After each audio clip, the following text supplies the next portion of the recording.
Hey, welcome to the Practitioner's Heart, offering practical Buddhist wisdom for therapists and healthcare workers. If you are keen to deepen your practice beyond the theoretical understanding of Buddhism, if you are finding it hard to calm your little active mind after therapy work, I welcome you to join me to dive a little deeper. Each episode, I'll be sharing some common issues that therapists may face when integrating and practicing awareness, compassion within themselves and also supporting clients. I'll be sprinkling some pearls of wisdom that I've learned from my master and teachers that will be helpful as internal resources. I'll also be interviewing other therapists who are on this spiritual path together to share their experiences of how they practice wisdom and compassion in their daily lives. I want to let you know that you're not alone. You are part of a bigger community who aspire for greater soul alignment, growth, and awakening. That we can strike a balance of juggling our busy modern life as therapists with a clear mind and an open heart.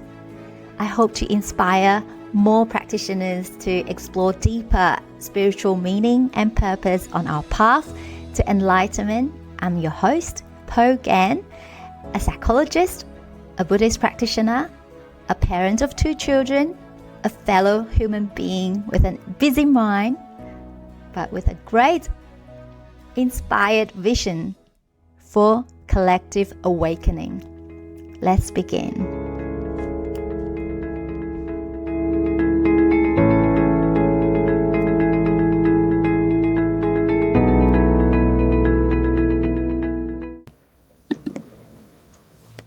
Hey, welcome back. Today we are rejoining my conversation with perinatal psychologist Amiee Pember for the part 2. In the first part of our conversation, Amiee shared her rich personal and professional journey. We explore how her early career anxiety led her to ACT and yoga, and how her path eventually led her to Buddhist practice. The episode culminated in her powerful story of coming to understand her own neurodivergent identity as an autistic ADHDer, and how her contemplative background allowed her to meet that discovery with an expansive mind. If you missed it, I highly recommend to go back and listen to part 1 to get the fuller context of her story. Now, as we pick back up, we're going to explore the how. Having built this foundation of self-understanding, which specific Buddhist teachings does Amiee carry into her daily life and her work? Let's dive back in. Okay. Yeah, so we kind of go through a different journey, and thank you for leading us from getting to know yoga, getting to know Buddhism, and then eventually motherhood and the neurodiversity understanding of yourself and making sense of your internal experiences.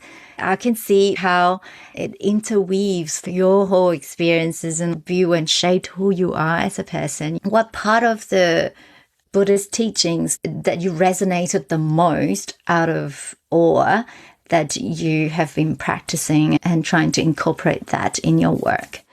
I think at the kind of overarching level, the teachers that I've resonated with have really focused on like Buddha as essentially a science practitioner, right? And their own experiences as well of don't just take what I'm saying as gospel, right? Go and test it out. Like what happens if you become more mindful with your speech, say, with the idea of, right speech. So if you slow it down and think before you speak and consider kind of the impact of what you say for the people they come into contact with, but also my own internal suffering around regret of saying something harmful or wondering if it came out wrong. You know, being ADHDer means that I've got a lifetime of second guessing everything that's come out of my mouth. Yes. And so, yeah, this idea of like testing it out. What happens if I slow down? What happens if I don't say this idea right now? You know, like if I find that pause. Ajahn Brahm says, if you don't know what to do, do nothing, right? A cup of tea, you know, hug your teddy, like whatever. But like, if you don't know what to do, don't do anything right now. And that doesn't have to mean you don't do anything ever, but give yourself the grace to kind of slow down, you know. And so I think that idea of like the overarching scientist practitioner, like how does this fit for me? What happens when I slow down, find the pause, act with compassion? Yeah, really resonate with what you're saying. I remember talking about that idea of test it out, don't believe what I say. This testing is what DNAV talking about, or like behavioral analysis talking about tracking, you know, tracking if this works for you. Or maybe sometimes because our mind is so reactive that is very quick to cling on to the second thought and the third thought, the idea of pausing and not react and drink a cup of tea instead and see if it works for you. I guess that is the idea of the practice. And I think maybe like I was just linking back to what you were talking about before, you know, there is no perfection. You know, sometimes people might misunderstand that we have to cling on to those rules, but they are actually not rules. They are just ideas and the things that you can give it a go and try. As we're practicing, and then we will realize that it is actually, there's no arrival. It is actually really true that there is no arrival, that it is a path inside us that we continue to practice and being aware of. And I guess that underlying compassion then helps us to stay grounded, to know that like, oh, there we go. Like, you know, yes, as a neurodivergent, I second guess myself. Or as a neurodivergent, I'm rejection sensitive. I think it helps to soften that reaction because we can kind of hold that, oh, this mind of my own, through no fault of my own, continue to react this way, and it's okay. Yeah. Yes. Yeah. It's reminding me actually the first silent retreat, the 9-day retreat that I went on. Yeah. I was really looking forward to it, but then on the day I was really anxious and I noticed this great fear of being left alone with my mind. Right. Like, I couldn't name it right then at the moment, but I was able to realize later that, there's this fear. Like, as you go on a 9-day silent retreat, there's ideally, there's no speech, right? And the purpose is to really be able to go internally without the social demands. I don't mean a challenging one even, but even just to say hello to someone. As soon as we do that, our mind automatically starts thinking about what we're seeing in the other person, right? Maybe like wondering if their smile wasn't quite as big as usual, like, oh, are they having a bad day? Or should I check that they're okay? Like all of these kind of very natural thoughts. So silent retreat, you move all of those kind of external factors. So you have the opportunity to get quiet, right? But having not had, I'm obviously a chatterbox. And I always have been. Yeah. Talking about ADHDer, what do? We talk. Yeah, so the idea of just being in my own mind, it was almost like, what if I go crazy? That's what was this DP, right? Yeah. At that stage, I'd had lots and lots of experience meditating. I remember feeling like getting on retreat. My friend had suggested, Rochelle had suggested that I, like had normalized. I messaged her before while I was packing, like normalized, why don't you take a mindful coloring book? If you're finding it hard to meditate, you could sit and have a mindful cup of tea, or you could do some mindful coloring, right? Do some quiet yoga on your own somewhere so you're not disturbing people. So she helped me get out of this fixed idea that I had to sit cross-legged. When I got on retreat, I was so anxious, I couldn't meditate. And so I think it was like day 3, I had a one-on-one with Ajahn Brahm, which is a normal part of retreat. Everybody can do that. And I said to him, I don't know what's wrong with me. I can't meditate. I've, by that stage, I had done so much meditation. Like, I know I can do it. I teach my clients how to do mindfulness. I said, I cannot meditate. And he said to me, stop trying. Yes. Right? Yeah. He's a happy, laughy person. So he had a joke with me. But he said to me, don't try to make your body sit and meditate. He said, if your mind is getting distracted and you can't get comfortable, he said, go for a walk in the bush. Like, look at the beautiful bush, listen to the birds. He said, you've got to start by allowing your mind to relax, which sometimes can mean letting it do what it needs to so your body can relax. Yeah, I agree. And I laughed and cried. I was crying the whole time, but I laughed. And I was like, I knew you were going to say that. And he laughed and said, I know that you knew I was going to say that.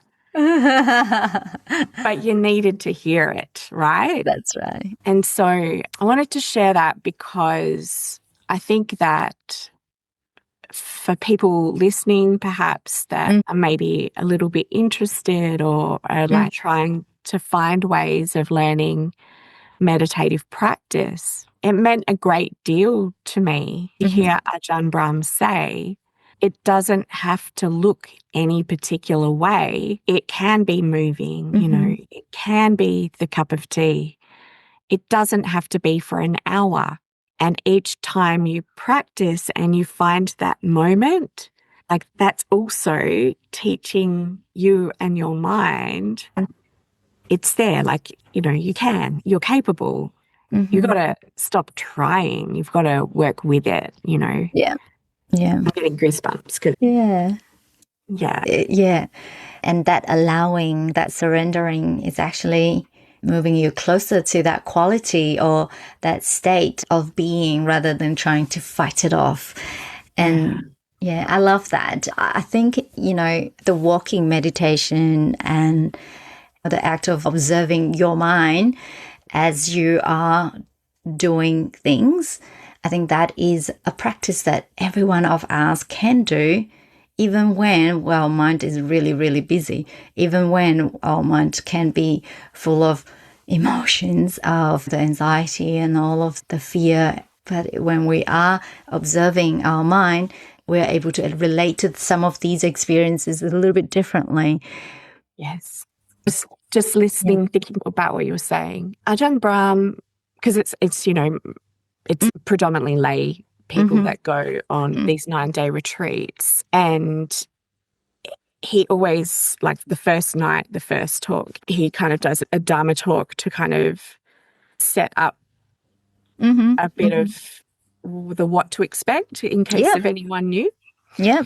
And what he normalizes is that coming from our lives and going into a meditation retreat, it needs transition time. And that might mean that you actually just need to sleep for, you know, it could be 2 days, it could be 3 days that all you do is eat and sleep, eat and sleep. When I first heard him say that at that first retreat, I was thinking, oh, but then like half the retreat's gone. But obviously that was contributing to me not being able to meditate, right? It's like the more you're wanting to. Yeah, I want to get that like hour of silence. But now I know he's actually right, because going from our lives, especially for us as, you know, psychologists, mothers, we are juggling so much that we also kind of get used to functioning without getting proper rest. And I know that it's not proper rest because when I go on a 9-day retreat, I do pretty much sleep for the first 2 days and a little bit of the third day. And then I experience what it is to not be tired. And then my mind is able to sit and to find, you know, for me, I don't then miraculously meditate for an hour or anything, but it's like, it's that transition that mind and body need. I think it's really interesting to understand your experience in the 9-day retreat and that our body needs to be in the optimal condition before we actually transition into deeper stillness. So I'm curious to know what happened after the 9-day retreat. Did you have any aha moment and all? I personally have not done a 9-day retreat. So I am curious about what did you learn about yourself after that 9-day retreat? Just to frame this by, when people go on a 9-day retreat, especially with the way that Ajahn Brahm teaches that I've described, the message is to make it your own. And for me, being able to journal is a part of what I need to do to be able to support the meditation experience that I have on retreat. And I find that it doesn't even have to be necessarily like big life things that have happened in the lead up, but having that space of just being able to sit with no other distractions, no external input, my mind does have aha moments. And it can be in the sitting, especially meditating with Ajahn Brahm, because, you know, there's often Dharma talk teachings that I'm processing. Even when I'm not intentionally processing them, it's still happening, right, in the mind. Yeah.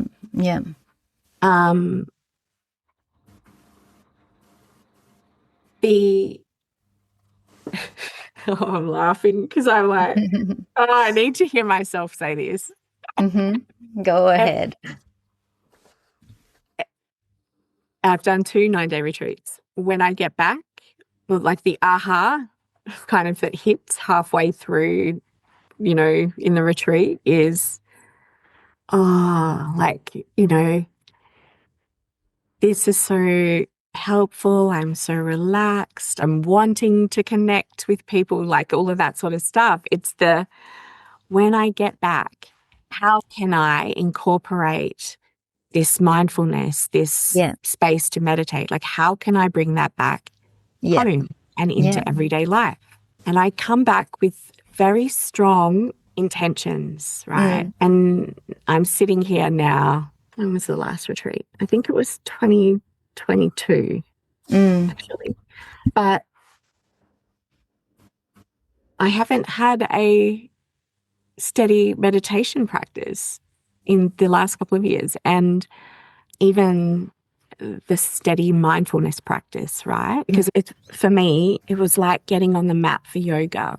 And the more regularly that I do it, the easier it is to incorporate it. It's like, you know, strengthening a muscle. The practice on the mat would help me to bring the mindfulness into everyday life. Yeah.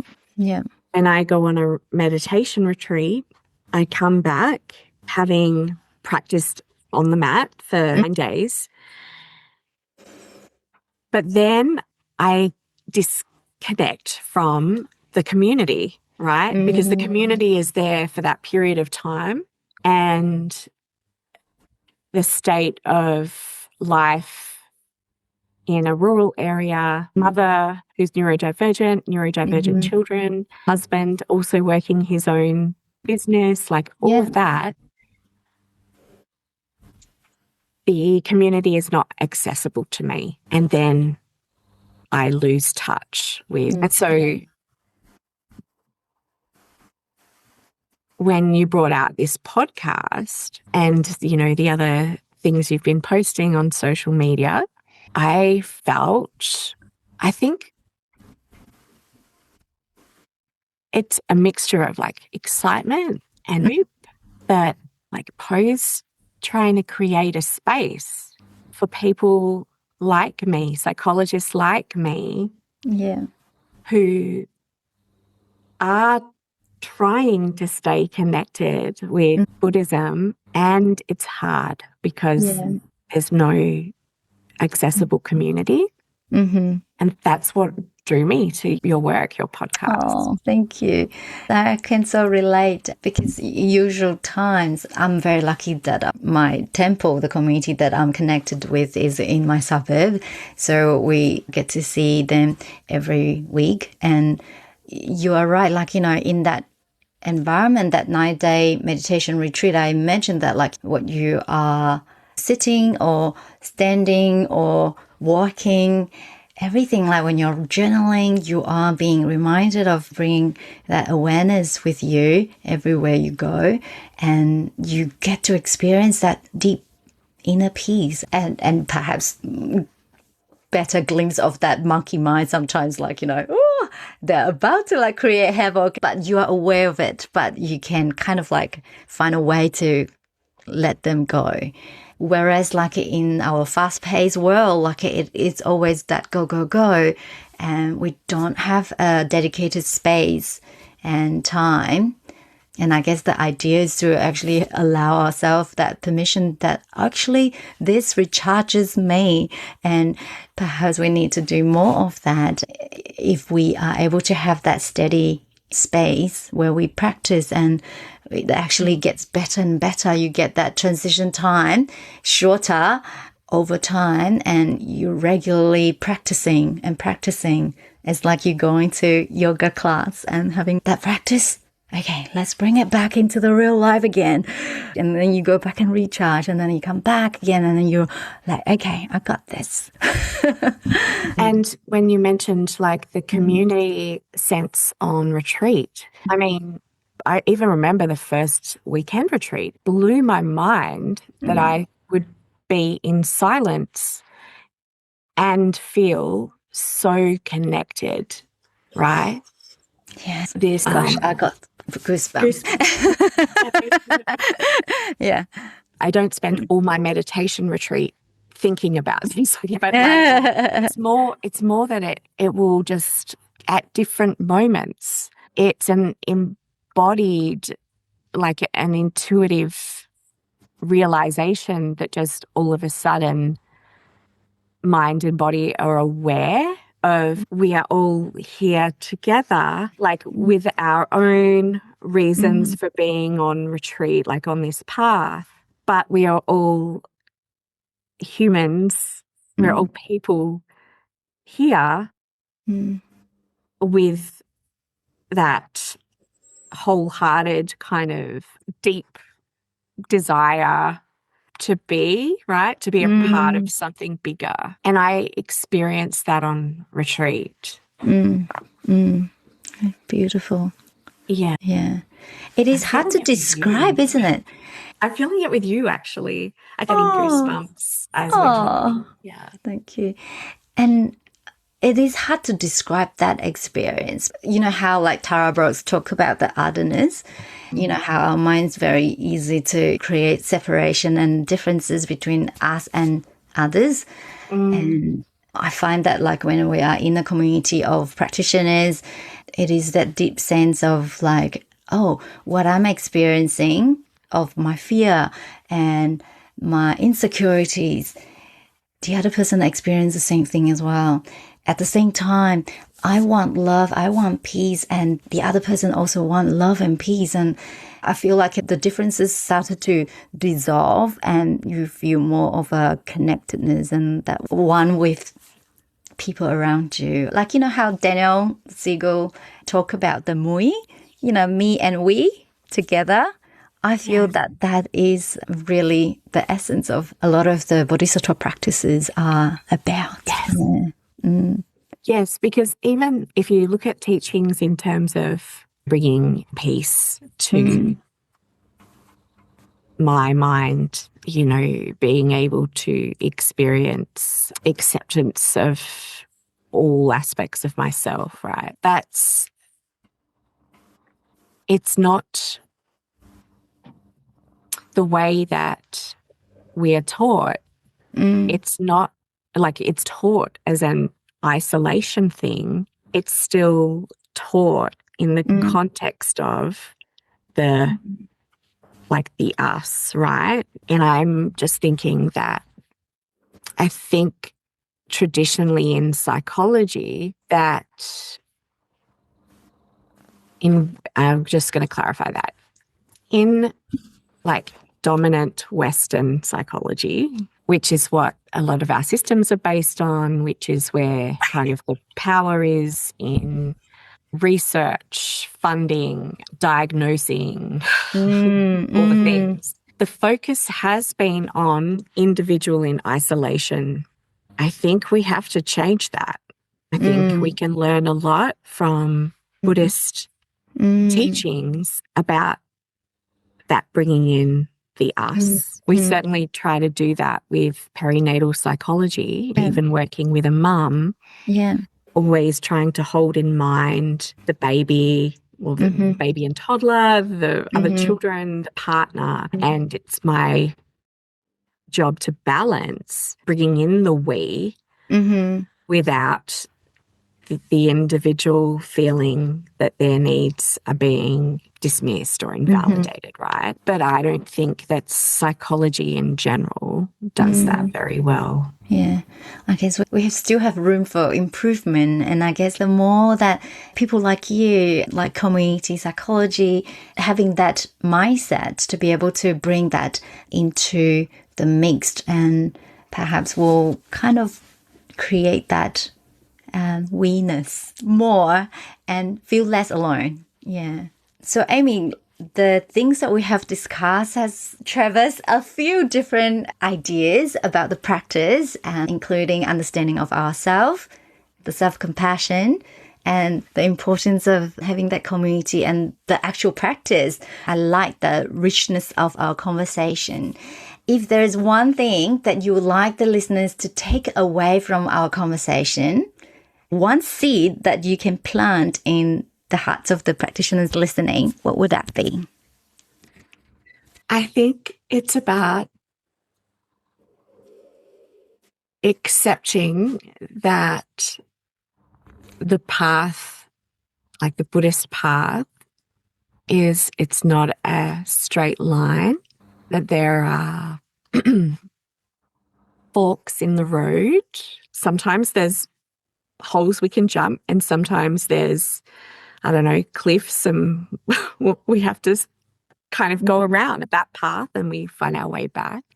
But none of that is a failure. It's not about perfection. It's about recognizing that the challenges of being human are what brought us all together. as Buddhist practitioners. And I want listeners to take away that idea of like self-acceptance, of being good enough, and of being kind to yourself, even when you feel that you have completely disconnected from Buddhism. We welcome each other back. That's a part of how we live. Yeah, that is so beautiful. Thank you. I'm aware of the time that we have had together. Thank you so much for your generous, insightful conversation. I really like the takeaway. I think there is no a set path, isn't it? Like, our own life journey is the exact thing that we need in order to understand ourselves a bit more, to awaken ourselves a little bit more. And yeah, any time when we are returning back to our awareness, we are back with our innate Buddha nature. And there's no part way from it, isn't it? I really enjoyed this conversation with you as a fellow Buddhist practitioner and therapist. And I hope that you come back to the podcast again. Thank you. I've had so much fun, and my face is hurting from I feel like joy is just like, but you are just absolutely wonderful, and I'm so excited to see where your work takes you, because I think that I see it as you kind of living, like modeling Buddhist practice for us as psychologists as well. Thank you. Thanks for having me. All right. For listeners who want to learn more about your work, your supervision or NeuroBloom, where is the best place for them to find you? Yes. Mental blank. The best place is my NeuroBloom website. So it's www.neurobloomlearninghub.com.au. Okay. Yep, cool. Yeah, we'll put that in the show notes. And thank you again for being here with us and spending this time with us. I'll see you next time. As we close our practice for today, I want to thank you for sharing this time. If this episode resonated with you, the most meaningful way to support the podcast is to share it. Share it with a colleague or leave a review on Apple Podcasts or Spotify. It helps our community to reach other people who need it. Until next time, keep your heart open, keep your mind clear and steady. Go be your amazing self as you awaken yourself and others. See you next time.